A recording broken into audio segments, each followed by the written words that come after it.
Hola, hola, ¿cómo están? Espero que se encuentren muy bien. El día de hoy les traigo esta linda y hermosa chimenea. Yo sé que es una idea súper fácil, la puedes hacer, es con cajas reciclables, así que vamos a empezar.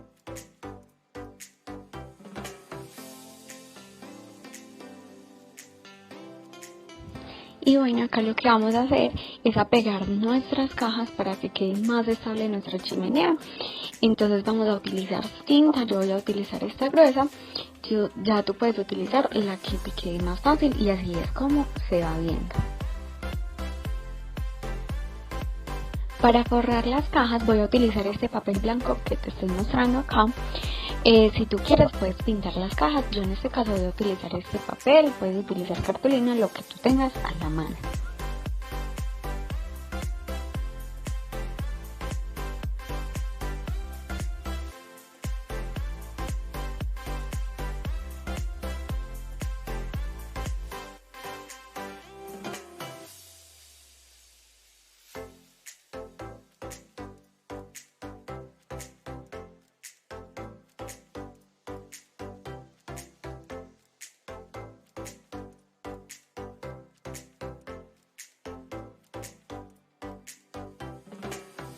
Ahora vamos a recortar rectángulos de 18 por 8 centímetros.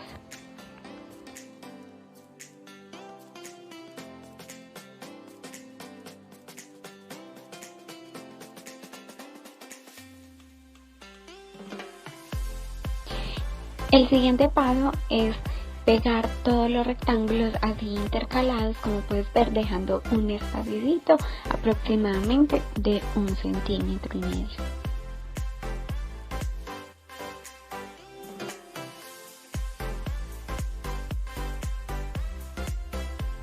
Y bueno, este es el resultado, espero que te haya gustado, te mando un abrazo y hasta la próxima.